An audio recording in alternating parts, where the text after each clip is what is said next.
저희가 한동안 사무엘상 말씀을 다루면서 큐티를 하고 새벽 설교를 들었던 때가 있었는데 그때 마침 22장이 제 기억으로는 주일인가 그래 가지고 스킵되었어요. 그때 제가 월요일 날 이야기 드렸던 게 22장이 이 아둘람 공동체는 제가 교회에 대해서 생각하는 굉장히 중요한 본문 중 하나이기 때문에 좀 시간을 내서 특별히 다루겠다라고 이야기를 드렸습니다. 그래서 사무엘상의 여운이 지금 지나가기 전에 저희가 빨리 이것을 다루는 게 좋겠다라는 생각이 들어서 지금 한 두세 번 정도 이 아둘람 공동체에 대해서 제가 준비를 하고 있어요. 그래서 오늘은 일단 이 아둘람 공동체에 대해서 한번 개론적으로 살펴보도록 하겠습니다. 많은 사람들이 이스라엘에 있어서 초대교회에 있어서 중요한 공동체를 들라고 할 때 신약에서는 다락방 공동체를 들곤 하고 그리고 구약에서는 이 아둘람 공동체를 들곤 해요. 그런데 정작 이 아둘람 공동체가 어떤 모습이었냐라고 이야기를 드리자면 그냥 좋았다고 하더라. 힘들었는데 좋았다더라. 이런 식으로 끝낼 때가 많아요. 그래서 우리의 삶 가운데 이 아둘람 공동체가 구현되기 위해선 무엇이 필요한지 알기 위해서는 먼저 이 아둘람 공동체가 어떤 모습이었는지 정확하게 알아야 될 필요가 있다라는 거죠. 제가 한 가지 질문을 더 드리겠습니다. 우리가 다락방 공동체 혹은 인생에 있어서 굉장히 중요한 공동체를 만났을 때 그 공동체가 무엇이 좋았냐라고 제가 물어보면 왜 좋았는지 설명을 얼마나 하실 수 있으신가요? 그냥 그때는 좋았어요라고 끝낼 수도 있다라는 거죠. 하지만 오늘 제가 아둘람 공동체에 대해서 드리는 설명을 보면서 내가 그래서 그 공동체가 나한테 정말로 좋은 공동체였구나. 라는 사실을 깨닫고 지금 이 자리에서 그런 공동체가 구현되기 위해서는 이런 마음이, 이런 상황이 필요하구나. 라고 좀 점검하는 시간으로도 삼았으면 좋겠습니다. 오늘은 제가 크게 세 가지에서 네 가지 정도를 이야기 드리려고 하는데요. 가장 먼저 1절에 보면 그러므로 다윗이 그곳을 떠나 아둘람 굴로 도망하매라는 구절이 나오고 있습니다.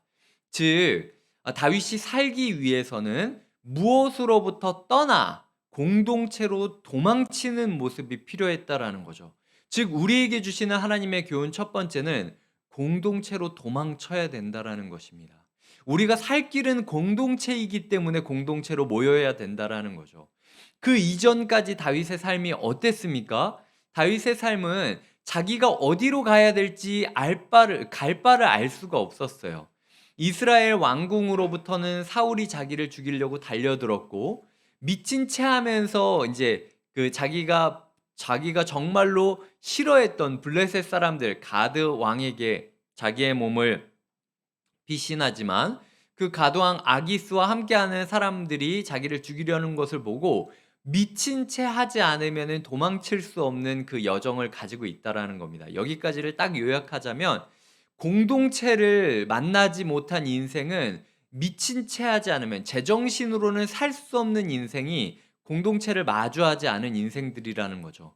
인생을 나 혼자, 나의 사람들을 내가 지키기 위하여 안간힘을 쓰는 인생은 사실은 몇 명 되지 않는 사람들을 지키려고 하는 거라 할지라도 쉽지가 않습니다. 지금 21장에서 다윗이 지금 다윗의 소년들, 다윗의 정말로 시종들, 신뢰하는 병사들과 함께 지금 자기의 친구를 찾아가 떡을 달라라고 이야기를 하는데 제가 기억하기로는 떡 5덩인가 그 당시 21장 3절에 보면 당신의 수중에 무엇이 있나이까 떡 5덩이나 무엇이나 있는 대로 내 손에 주소서 하니 그러니까 지금 다윗이 혼자 자기 힘으로 자기의 생활, 자기 사람들을 지키려고 안간힘을 쓰던 그때에는 길거리에 굴러다니는 떡 5덩이라도 먹고 싶다라고 이야기하는 그런 궁핍한 시절을 보냈다라는 거죠.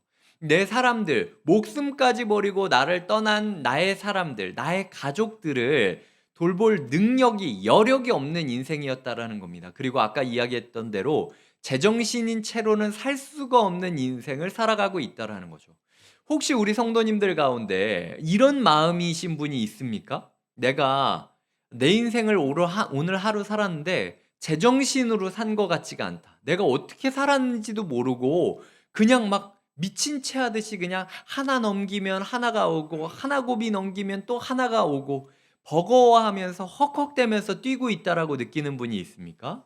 아니면은 내가 내 사람들, 내 사랑하는 사람들을 먹이기 위하여 안간힘을 썼지만 사실 내 능력으로는 먹일 게 없어서 길거리에 굴러다니는 진설병 빵 다섯, 이 진설병 빵 다섯이 원래 올려두고 정기적으로 교체를 해야 됐었어요, 새 빵으로. 그러니까 지금 이 헌빵으로 교체를 한 5개 정도의 빵, 그러니까 소위 말해서 유통기한이 지난 빵을 지금 달라고 하는 거죠. 뭐 물론 이제 그거를 제사장들이 먹기는 했지만 먹을 수는 있었던 빵이긴 하더라도 어쨌든 그 당시 율법에 있어서는 먹을 수도 없었고 정말로 그게 아니면 살 수 없을 만한 절박감을 느끼면서 야, 내가 내 사람들, 내 식구만큼은 내가 지켜주고 싶었는데 줄 수 있는 게 아무것도 없다라고 느껴지는 그 무력감을 느끼고 있는 분이 있다면 어디로 도망쳐야 된다고요? 공동체로 도망쳐야 된다라고 오늘 본문이 이야기하고 있다라는 거죠. 의도적으로 성경은 떠나 도망치매라고 이야기를 함으로써 스스로를 고립시키고 나 힘으로 내 힘으로 안간힘을 쓰면서 어떻게든 내 안전을 보장받기 위하여 몸부림치던 그 혼자만의 삶에서 공동체로 도망치는 것이 살 수 있는 유일한 길이다 라고 이야기를 하는 겁니다. 그러니까 다윗이 도망쳤던 곳이 동굴 속이었는데도 불구하고 그 동굴 속에 하나님께서 공동체를 허락해 주셨다라는 것이죠. 그렇기 때문에 우리가 기억해야 될 첫 번째 게 뭐라고요? 공동체는 도망치는 거다. 공동체로 도망치는 거예요. 공동체는 선택이 아닙니다. 내가 여유 있어질 때, 내가 뭐가 안정될 때 공동체를 선택하는 게 아니에요. 공동체에 들어가기 때문에 내가 살 수 있고, 공동체는 마치 도망치는 것처럼 저기가 아니면 나의 식구를 먹일 방법이 없기 때문에 하나님께서 만들어 주신 공동체로 도망치는 겁니다. 그런데 현대교회에 다니는 성도님들 가운데 많은 분들이 자꾸 공동체를 선택하려고 해요. 내가 여유 있어지면, 내가 좀 먹고 살만하면 공동체를 선택하겠다라고 하는데 솔직히 다락방 하시는 분들 다 아시지 않습니까? 그런 여유가 있어서 다락방 선택하신 분 한 명도 없어요. 제가 우리 교회 성도님들 알기로는. 솔직히 등 따뜻하고 배부르면은 공동체 안 찾습니다. 그냥 나 혼자 잘 살고 나 쇼핑할 거, 나 여행 다닐 거, 나 혼자 할 거 생각하지 솔직히 그때는 공동체 안 찾아요. 하나님이 그걸 알고 있기 때문에 우리에게 의도적으로 공동체로 도망칠 수 있는 기회들을 주고 있다라는 것이죠. 그렇기 때문에 오늘 우리가 가지고 있는 다락방 공동체를 소중히 여겨주셨으면 좋겠습니다.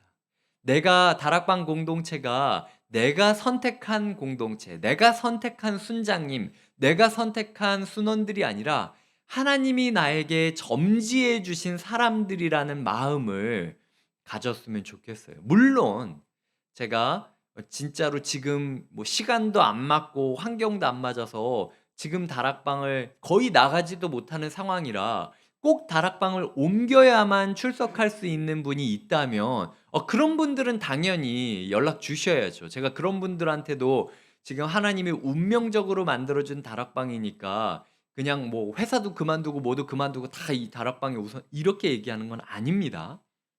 하지만 그럼에도 불구하고 우리 마음 가운데 공동체를 얼마나 필수적인 요소로 여기고 있는지를 점검해 보아야 한다라는 것이죠. 다윗이 만났던 공동체는 도피처였습니다. 두 번째로는 다윗이 만났던 공동체는 부담을 주는 공동체였다라는 겁니다. 이 다윗의 공동체의 멤버십이 가장 먼저 누가 있었다라고 이야기하냐면 1절에 보면 그의 형제와 아버지의 온 집이 듣고 그리로 내려가서 그에게 이를 얻고 라고 이야기를 하고 있습니다. 자, 그러면은 다윗이 가족 사람들이랑 어떤 관계였는지 우리가 알고 있잖아요. 시편에서 내 가족은 나를, 내 부모는 나를 버렸으나 라고 이야기할 정도로 완전히 망가진 가정에서 다윗이 자라고 있었습니다. 다윗이 골리앗과 싸우기 위한 가장 큰 전투 가운데 가장 큰 걸림돌이 누구였냐면 그의 형이었어요. 그런데 지금 그의 형과 그의 부모가 지금 그를 찾아서 내려온 겁니다. 이 사람들이 그냥 좋은 마음으로 우리는 어떤 일이 있어도 너를 지지하고 응원한다. 이렇게 이야기하면서 왔겠어요? 전혀 안 그랬을 거예요. 너 그럴 줄 알았어. 너 그렇게 나대더니 네 인생 그렇게 될 줄 내가 알고 있었다. 그러니까 좀 조용히 있으랬지. 야, 네가 문제가 없었으면은 사울 왕이 그렇게 쌩 난리를 쳤겠니? 분명히 네가 뭔가 의심받을 짓을 했으니까 그랬을 거 아니야. 너 지금이라도 정신 차리고 가야지. 이게 무슨 민폐니? 너 때문에 지금 우리 집이 집안 사람들이 다 평생 동안 이 베들레헴에서 일궈놨던 터전도 다 잃어버리고 지금 너 하나 믿고 여기까지 동굴까지 와가지고 우리 가족이 원래 이런 가족이 아니야. 다 너 때문에 그런 거라고. 지금이라도 네가 사울 앞에 가가지고 미안하다고 하고 반성을 하고 죽든지 살든지 알아서 하면 우리 가족들은 다시 베들레헴 우리 땅으로 돌아가서 먹고 살 수 있을 거야. 라고 눈치를 막 찌릿찌릿 주는 사람들이 그의 형제들이랑 부모들이었을 거라는 거예요. 그러니까 다윗에게 있어서 가장 부담스러웠을 다락방 식구가 누굴까요? 자기 식구들. 그럼에도 불구하고 하나님은 의도적으로 첫 번째 공동체의 멤버로 그의 식구를 보내주셨다라는 겁니다. 우리가 곁에 있는 교회를 시작하고 다락방을 이제 하고 이제 한 학기가 거의 끝나가고 있어요. 이제 요번 주 그리고 다음 주 종강을 하면 드디어 이제 1학기가 끝나고 방학을 맞이하게 됩니다. 이 다락방 가운데 우리가 기억하셔야 될 게, 아, 왜 이 다락방에는 조금 불편하지? 아니면 부담되는 영혼이지? 저 집사님은 말을 너무 많이 하는데, 저 권사님은 말을 너무 안 하는 게 뭐가 문제가 있는 거 아닌가? 나에 대해서 뭔가 실망한 게 아닌가? 말을 많이 해도 문제고, 말을 적게 해도 문제고, 적당히 나를 배려해서 말을 조금만 해줘도 뭔가 말을 속마음을 다 얘기 안 한 것 같은데 하여튼 다 문제인 거예요. 다 부담되는 거고 다락방 안에서.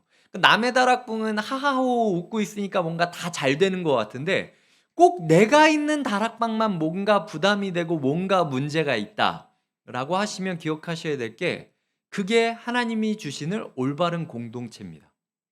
흔히 요즘 우리의 이제 현대 사회에서 일구어지는 특히 코로나 이후에 일구어지는 소그룹의 모습은 일반 사회에서의 소그룹의 모습은 언제든지 만나고 언제라도 헤어질 수 있는 캐주얼한 만남들을 추구해요.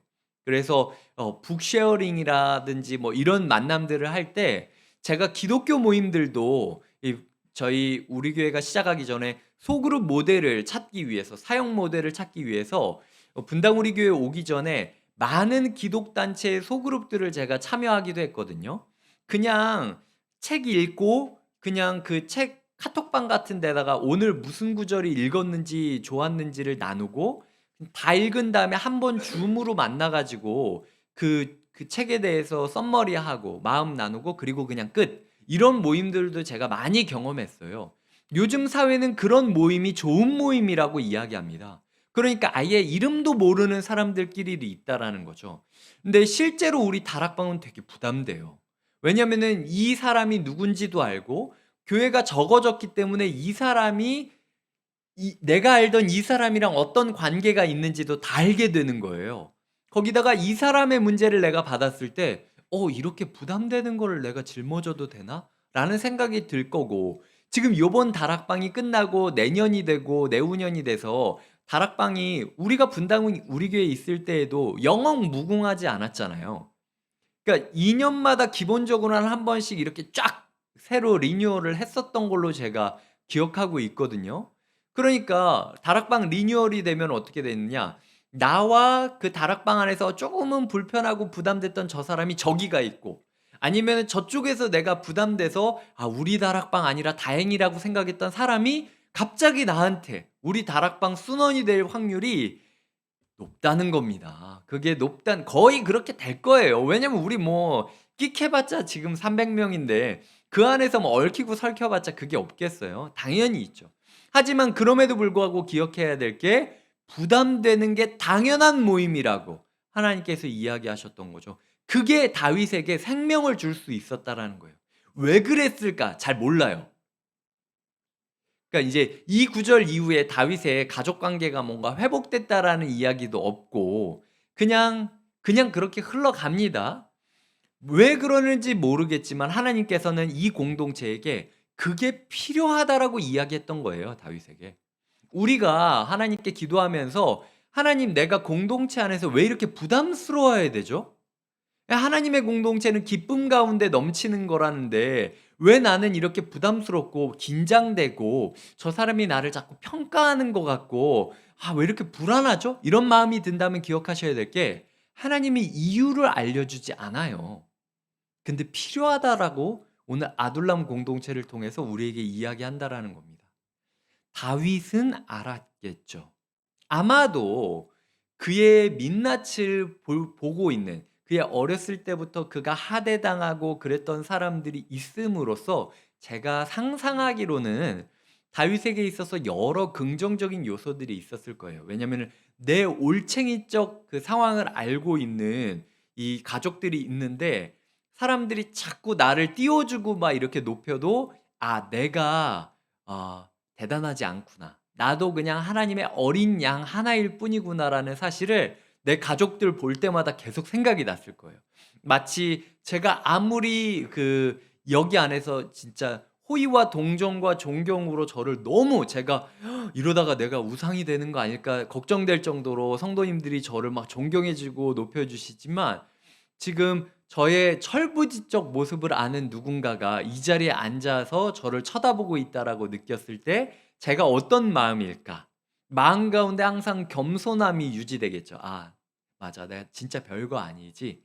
라는 생각들이 있었을 겁니다. 또 한편으로는 소중하게 여겼을 것 같아요. 나를 가족인데도 불구하고 마지못해 끌려와 가지고 나를 째려보는 그 가족들에 비해서 정말로 호의와 동정으로 자기의 생업을 포기하고 나와 함께 해 주는 그 한 사람 한 사람을 볼 때 400 명이나 됐다고 했잖아요. 그 400 명을 볼 때 다윗이 얼마나 고마웠을까. '진짜 내 가족보다 더 깊은 공동체구나.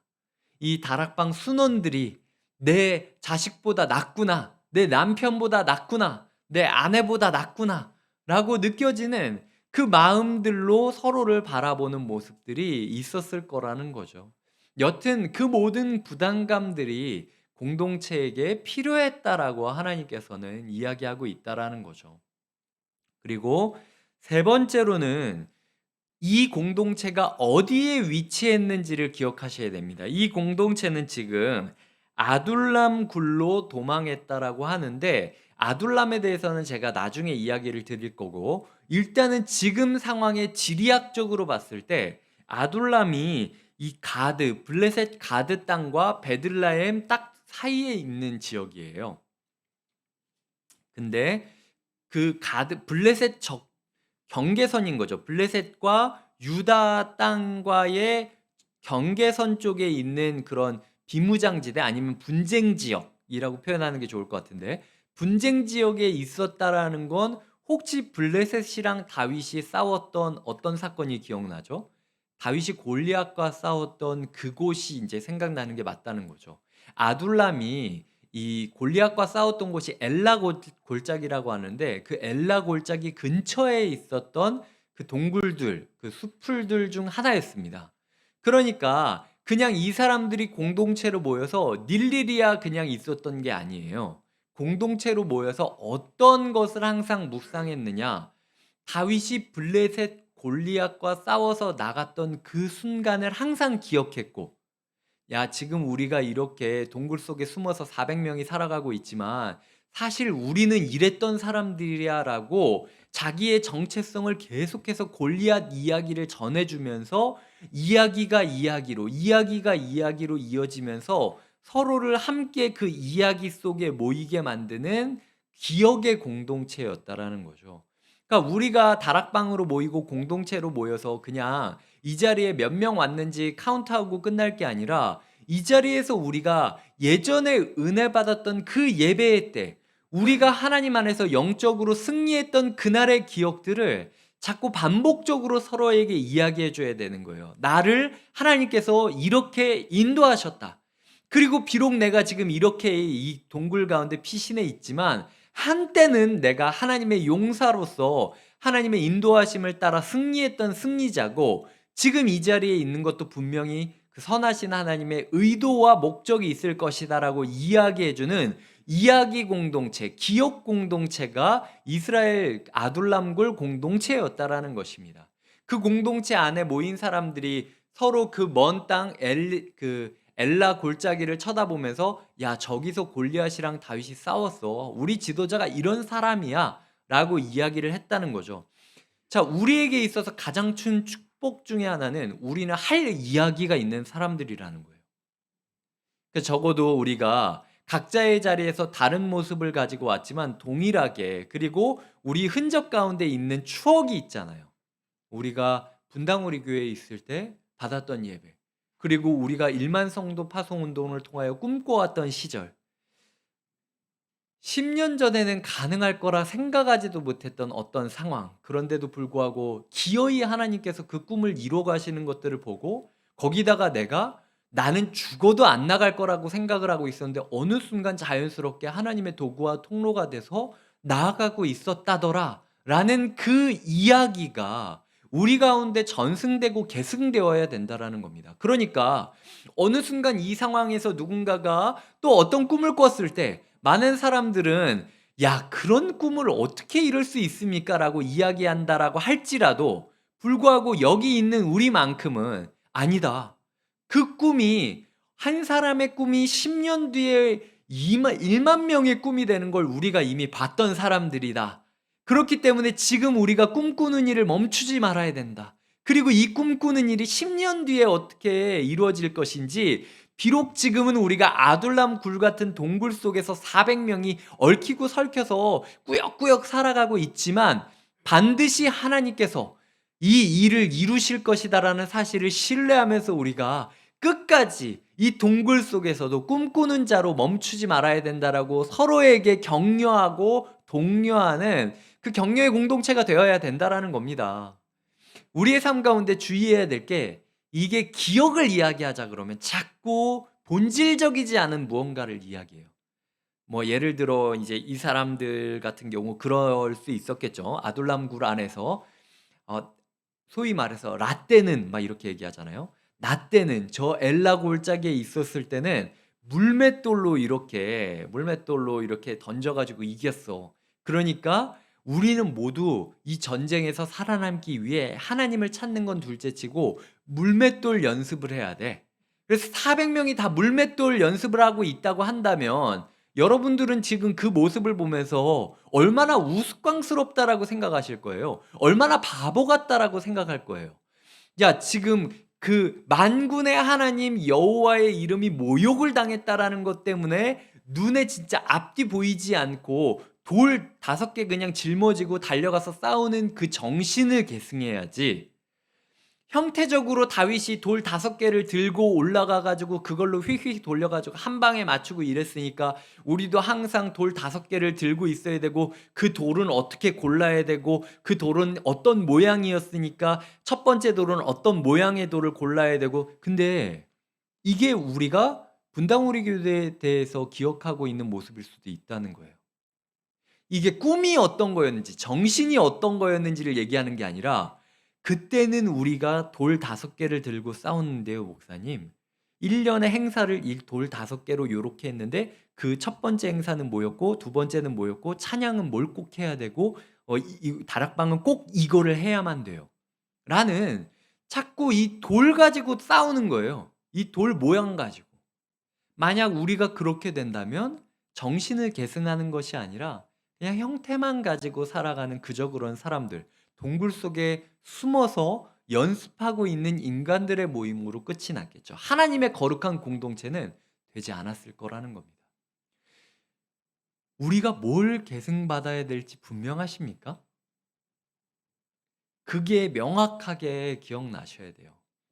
제가 오래 있지 않았지만 지금도 경험하고 있고 지금도 교제하고 있는 분당 우리 교회의 꿈은 항상 적당한 걸 이야기하지 않았어요. 이렇게까지 해야 되나? 이걸 할 수 있나? 이거를 해서 전혀 교회에 이득이 안 될 텐데? 라는 이야기가 나올 때까지 꿈꾸고 움직였던 게 제가 경험했던 분당 우리 교회의 모습이었습니다. 그러니까 우리가 계승해야 될 모습이, 우리 가운데 누군가가 저에게 "아 목사님 꼭 그거 그렇게까지 해야 돼요? 우리 1만 성도 파송 운동으로 나와서 진짜 힘듭니다. 여기까지 수고한 것도 진짜 대단해요. 근데 꼭 거기까지를 요구하셔야 됩니까?" 라고 함께 꿈꾸면서 고민할 수 있는 지점까지 우리가 가야 된다라는 겁니다. 제가 여기서 막 뭐 한 사람이 뭐 100 명씩 전도해 오십시오 이런 얘기를 하는 게 아니잖아요. 그러니까 제가 꾸는 꿈 그리고 우리가 함께 꿀 꿈이 단지 우리의 교세를 불린다든지 우리의 영향력을 강대화시킨다든지 우리가 사회의 주류로 들어가든지 하려고 하는 것이라면 그것은 다 잘못된 거죠.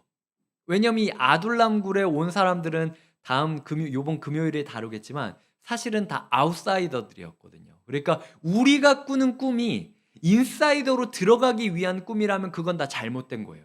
우리가 더 희생하고 우리가 더 소외되고 우리가 더 사회의 경계선에 있는 사람들과 마주할 수 있는 방법들을 찾는 게 하나님이 우리 교회에 주시는 거룩한 꿈이라는 겁니다. 말씀을 맺겠습니다. 자, 첫 번째로 공동체는 선택하는 게 아니라 도망치는 것이다.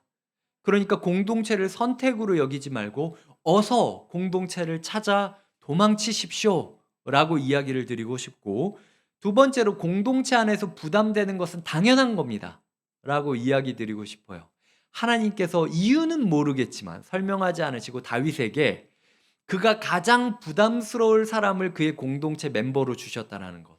우리가 아무리 기도해도 하나님이 이유를 알려주지 않겠지만 그럼에도 불구하고 하나님은 우리 공동체에 가장 부담스러운 관계들을 마련해 두실 것이다라는 것. 세 번째로는 우리가 그 안에서 기억을 나누고 꿈을 나눠야 된다라는 겁니다. 이 공동체가 비록 동굴 속에 있지만 저 눈앞에 보이는 엘라 골짜기에서 무슨 일이 있었는지를 서로가 서로한테 이야기해주고, 나 때는 이랬다 저랬다 돌멩이의 모양만 가지고 서로 다투고 훈련하는 그런 껍데기 공동체가 아니라 동굴 속에 있지만 하늘을 바라보고 꿈을 꿀 수 있는 소망의 공동체, 꿈꾸는 공동체가 되기를 항상 추구해야 된다. 이게 아둘람 공동체가 꿈꿨던 모습이라는 것이죠. 이 시간 이 공동체의 축복이 곁에 있는 교회 모두에게 임하시기를 간절히 응원하고 축복드립니다.